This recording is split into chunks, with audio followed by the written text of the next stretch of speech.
In the beginning, the land was void of swamp. It was a desert, a dry, dusty plain. Pangea was the big landmass that was combined North and South America with Europe and Africa. They were all combined together as one big chunk of land. And 200,000 years ago, they just begun to split out. Fast forward 190,000 years and a few ice ages, and we find ourselves in the midst of Earth's last glaciation, the Wisconsin Glacial episode. Ice sheets up to 2 miles thick covered much of North America and pushed the tops of the Appalachian Mountains down south to create the coastal plains, which at one time stretched another 60 miles off the current coastline of eastern North America. Then, things started to warm up. The jet stream retreated south from the Florida-Georgia line to below modern Florida.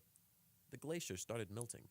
Sea levels began to rise, and aquifers created by the splitting of the Pangea landmass began to fill up a few thousand years ago under what is now the Okefenokee Swamp. Transient animals found refuge, as did new plants and animals to the area, and the process of biologic succession began.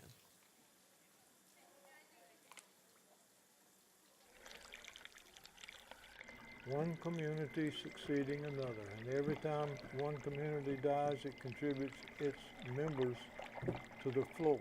It's succeeding right now. Trees are dying, and as they fall down, go boom, they become a part of that soil and that peat bed. Every time an animal dies, if he's not being eaten, he's a part of the peat bed. All of the animals in the swamp really are travelers, and unless they die in the swamp and become part of it, they really are nothing more than we are when we visit these pristine wetlands. Tourists, just passing through. They migrate from one end of the swamp to the other as the seasons change. Some voyagers, like the red wolf, cougar, and ivory-billed woodpecker, have come and gone. Because we are expanding. We're building new developments, new highways. Right now, between here and Homerville, they're going to widen US 84 between Waycross and Homerville from a 2-lane to a 4-lane. And it goes right across the northwest quadrant of the swamp. And that's where 85% of all the watershed is. That's 85% on one plot. So all that water, any waste, any oils, gases, insecticides, herbicides, battery acids, whatever, is going to end up in the swamp. So the riverkeeper, the Satilla Riverkeeper, and the National Wildlife Refuge is putting pressure on them to use 3 silt fence, and we're going to monitor all the water chemistry going into the swamp. The swamp is a place where all animals can find secluded shelter and defense from the outside world. Every living thing, every plant, and every animal can live without fear of being hunted, shot, trapped, poisoned, or run over by a pickup. No exceptions, except the wild hog. You can kill wild hogs anywhere, anytime, any number, because that's about the worst thing that's ever happened to us. And why wouldn't we want to preserve the sanctuary of animals that have developed some of the most amazing skills that even we could imagine? As the animals have developed unique survival techniques, so has the vegetation. The Okefenokee flora isn't all that unique in terms of species, but in an evergreen land where the islands float and shake, the plant life in the Okefenokee have developed some exceptional growing skills. You and I are on the largest island in the swamp. This is the cow house. It's sand, it's solid, it's part of the dirt. Out there in the swamp, there are islands that float. And they've been floating so long that they've grown and added so much debris on top of themselves that they push the bottom layer plumb to the bottom. So now there are peat islands that are not floating anymore, but they're touching the bottoms. But they're still soft and spongy. And if you can stand up on one and jump, you can shake the trees. You can shake the trees, and that is amazing. You can shake a big cypress tree 100 feet high.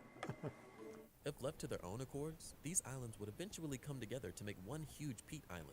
But as is always the case, nature has her way. At its deepest, these wetlands only measure around 20 to 30 feet in depth, just shallow enough for the living land to float for a while before hitting the bottom. but just deep enough to accumulate peat beds that can burn and then burn some more.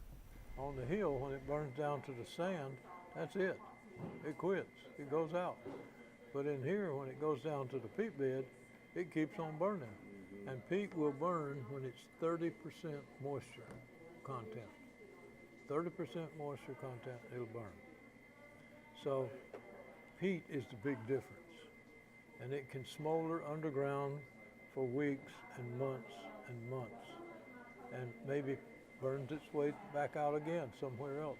10 miles away, it might pop back up again. And while some fires can help the swamp heal, as in ridding the land of diseased vegetation and promoting some plant life to flower, produce, and release seeds, the frequency and intensity of a fire disturbance to the process of biological succession can signal something much more ominous. Now we have fires about every 3 to 5 years. We used to have fires every 20, 30, or 40 years. And while the evidence is clear that climate change is happening, the reasons are hotly debated and extremely controversial. Professor Berryhill, however, sees the change as mostly natural and cites the Milankovitch cycles as a primary reason. Milutin Milankovic, a Serbian-born geophysicist and astronomer, mathematically theorized, while in a POW camp during World War I, the cyclical nature of the Earth's climate changes. Number one, the path of the Earth around the sun. We do it every year. We come back to the same spot every year. Except sometimes, some years, that we go a little longer on one side than the other side. And it becomes an ellipse. So that means we're at different distances from the sun. Our distance from the sun, normally we say 93 million miles. It fluctuates between 92 and 95 million miles because it is not a perfect circular orbit around the sun. Right now we're moving into a circle. We're getting closer to the sun on all sides. The other cyclical factors Milankovitch theorized involve variations over thousands of years in the tilt of the Earth's axis and the direction of Earth's axis of rotation. But this theory isn't the only factor contributing to global warming. There are a number of other factors that, when piled onto the Milankovitch theory, do nothing but put all the pieces in place for a perfect global warming storm. Atmospheric pollution, lots of other stuff.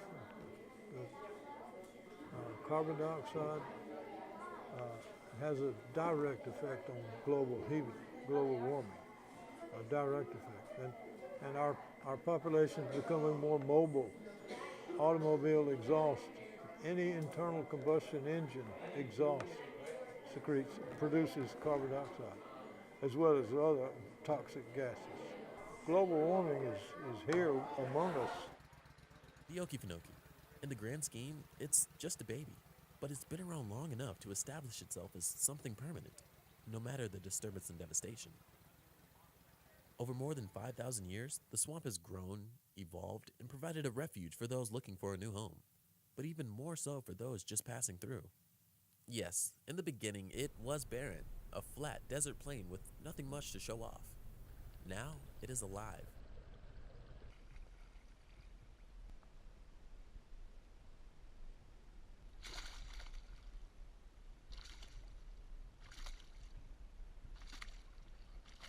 And even year-long fires can't wipe it out, though they do change it in ways that we today can't understand, because the fires can wipe out in a day what nature took 1,000 years to form.